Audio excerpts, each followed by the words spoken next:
Thanks for coming today. I hope you leave here today learning a little bit more about maple syrup than when you came, especially about making it here in Kentucky. Just a few things I'll point out to you at this point is you can see a spider web up behind me of 3/16 inch tubing. I don't know how many feet there are, but there's a lot. A lot of times people ask me some questions about it. Like one of the questions I get is, do you have to take this tubing down every year?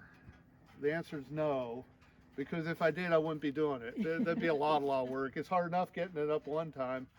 But the beautiful thing about this tubing for producers like myself and Mr. Don Derby up here, he's a maple syrup producer out of Johnson County who came down to help me today. So he has a lot of experience too. He runs the same system here. It's pretty similar than what we do, but the 3/16 inch line is pretty new technology in the maple syrup making world. And what they found out is if you go with smaller lateral lines or the collection system, that if you have 40 feet of fall from the top to the bottom of your line, you produce natural vacuum. The weight of that sap going downhill pulls, and you have a closed system and you create vacuum, which helps pull sap out of a tree.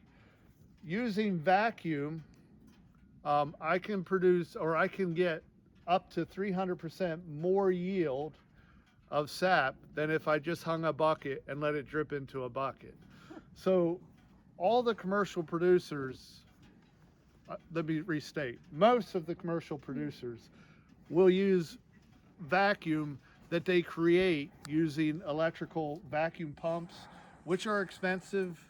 You know, none of us need more electric bills, higher electric bills. So, I'm saving on that using this system. And then the vacuum pumps are also expensive and hard to, there's a lot of maintenance in them as well. So we can produce that vacuum just using the terrain that the Lord's given us Gravity. to have here, getting this sap out of the tree, out of the hills. These lines here, all of these lines end on this road somewhere. As we go up, you'll see at the end of each one of these lines, I actually have a vacuum gauge on the end of them, so that when the sap's running, it's too cold right now, it probably will start soon. When it's running, I can drive this road with my side-by-side and look at my gauge. If my gauge is on 0, I know I have a leak in that line and I have to fix it. Or if I want to vacuum, I have to fix it. And that leak would probably have either come from my enemies, the squirrels. They've chewed a hole in it, or maybe a connection fell apart, or maybe an elk ran through the line or something like that. But normally we're not up here fixing lines during the season. What we do is November, December, after we killed all our deers for the year, and we're ready to work again, we come through and we walk every inch of these lines. And we feel the lines as we're coming down, and you can feel the holes. If there's a hole, we fix it. We either replace that section from tree to tree, or we put a splicer in the line there and we've fixed it. Then I take the week between Christmas and New Year's off, and during that week or what do we do that week? No, that's the week that we repair all our lines, get them ready to tap. And then in early January, when the weather's right, the conditions are right, we'll come through and drill 3/16 inch holes into our maple trees and put a little spout, a little tap into it, connecting all of these lines together to our maple trees. You can see some spouts as we go up through here. There's one on that tree over here. Normally we are tapping maple trees that are at least 8 inches in diameter. If the tree is between 8 inches and 18 inches, we'll put one tap hole into that maple tree. If it's 18 to 24 inches, we put 2 tap holes in. If there's more than 24 inches, we can put 3 tap holes, but we never do more than 3 taps per tree. how many gallons does it take of sap to make a gallon of maple syrup? Sherry knows. I see her smiling. It's 100. Yeah, 100. She's like, "Are you nuts?"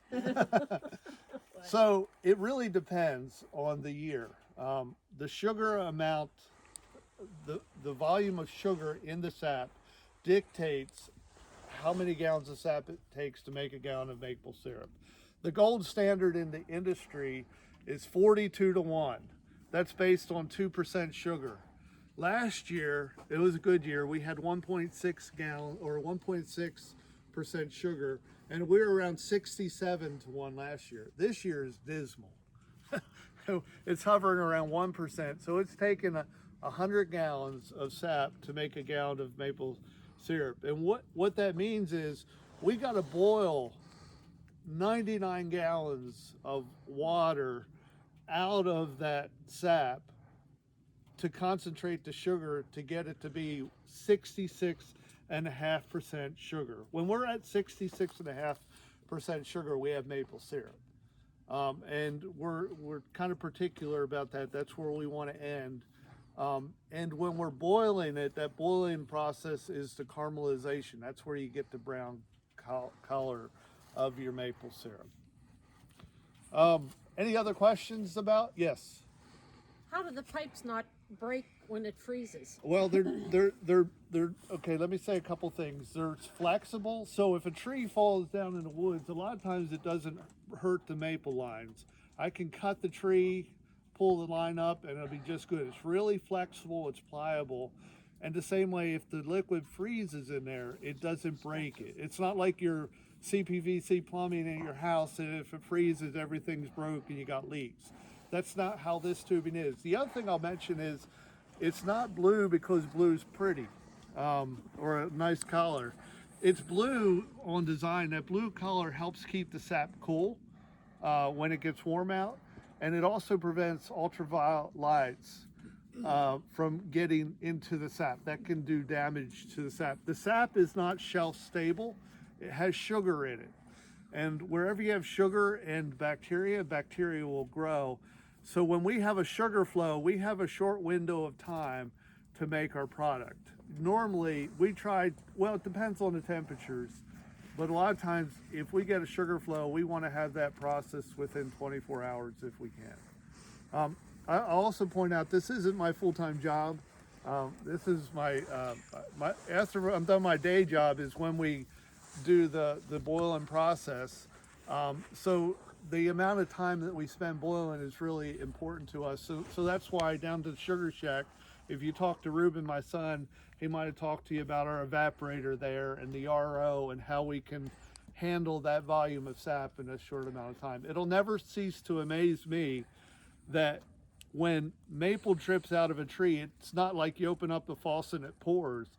It's more like you drill the hole and you might see a drip come out, and it'll drip, drip, drip. But we can go to bed one night if the conditions are right. Say we have a warm, it's freezing, and a warm front comes through and it gets above freezing at night and starts to rain. We can wake up easy in the morning to have a tank of 400 gallons overflowing, just one drip at a time. And the beautiful thing about it for me is I don't have to carry that out of the hills because it weighs 8 pounds per gallon. The tubing is just a pretty cool thing, and we'll talk more about the bigger picture of maple syrup making in Kentucky at the top of the hill when we get, like exactly what we had today. 18 degrees in the morning, 47 degrees in the afternoon. When we get, it's probably above freezing now. These trees will soon start to release sap, and you can see the sap coming down in these lines. You'll see gas bubbles and sap. It's pretty cool, really.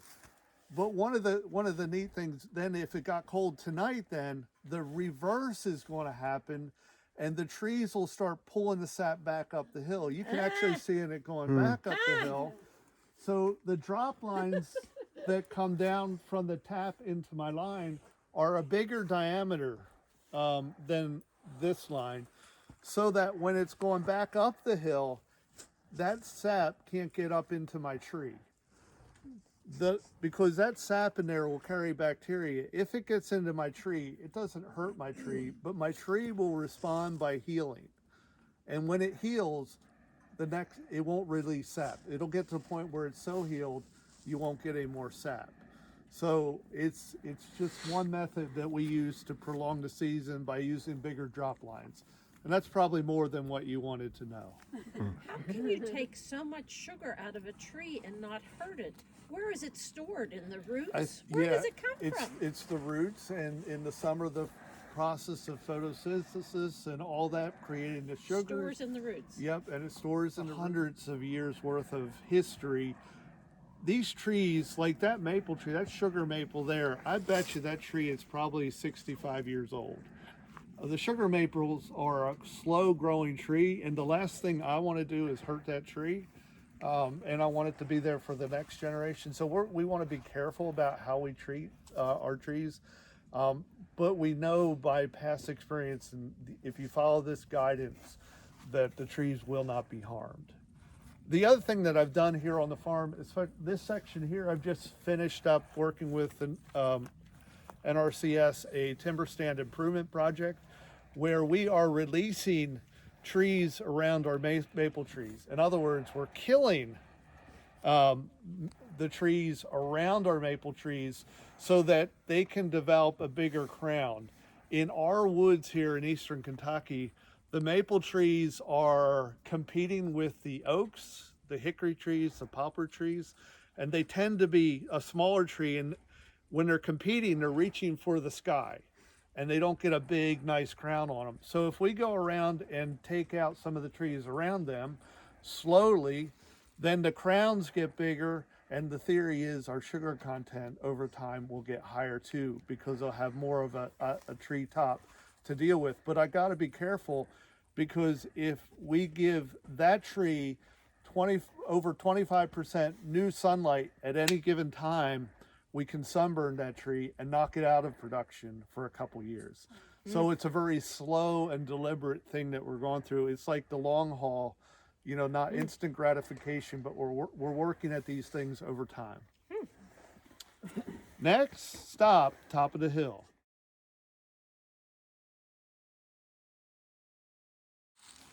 Don't be shy.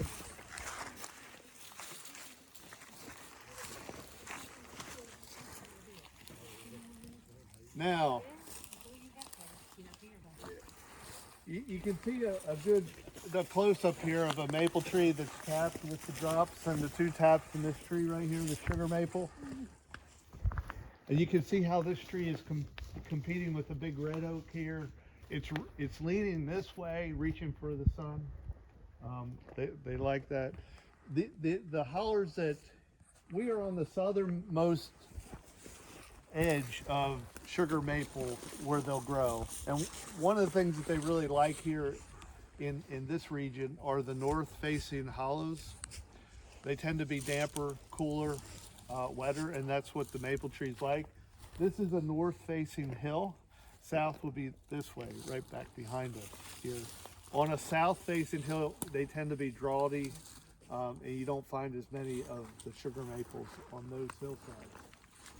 But again, if you're up here and you think about where the sugar shack is, way down there, it's amazing that you can get maple sap out of a tree here, and I don't have to worry about it. It ends up down there. That's a very cool thing, because carrying maple sap is really hard work, and this is doing the hard work for us. You can see Pine Mountain in the distance there, and the low gap out through there is where Jenkins is, going over to Virginia. That's a pretty cool scenery here, but I often at this point ask people up here, bigger picture, how many maple trees are in Letcher County and the surrounding counties that touch Letcher? What would be your guess? How many? 300,000. 300,000, a million. Letcher County? In Letcher and surrounding counties. Okay. There are 6.9 million maple trees in Letcher and the surrounding counties that are 8 inches and bigger in diameter, ready to tap today. 6.9 million. And this isn't Seth just making up some numbers here. This is from the UK Timber Survey that they do for each county. And my point in showing people the big picture is try to get people to think about, okay, what do we have here right at our fingertips?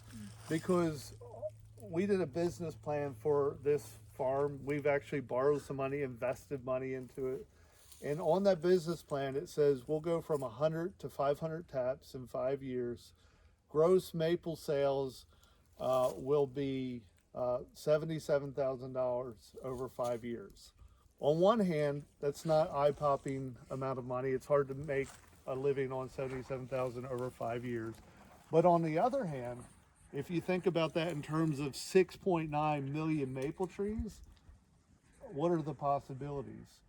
Those maple trees, you know, in this type of agriculture, don't need to be propagated. They don't need to be seeded. They don't need to be planted.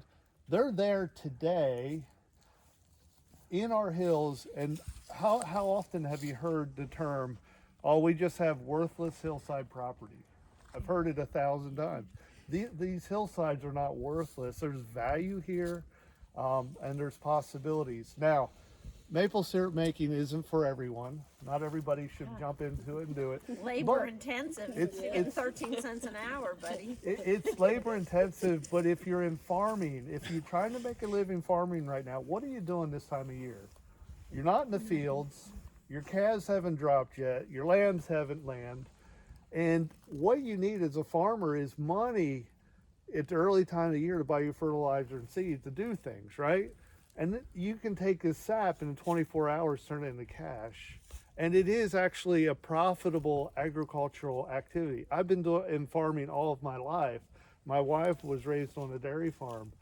There's a lot of ways you can lose money farming, but making maple syrup is not necessarily one of them, is it, Don? No. You know, it is a way that people can supplement their income, take a latent asset that we have that's not being used or is being underused, and help people to do stuff. It's not for everyone. It's labor intensive, but I'm one to think that we're created for work, and work is good, and we should work 6 days a week, and that's a good thing. And it's also this all started for us as a homeschooling science experience with my kids. What we knew at the time is we had maple trees, and that somehow or another maple syrup came from maple trees. We didn't know how, and we messed up some big time when we started out, but we made maple syrup, and it was really pretty cool. And it grew into this, and it was a way to teach my kids a work ethic and how to think.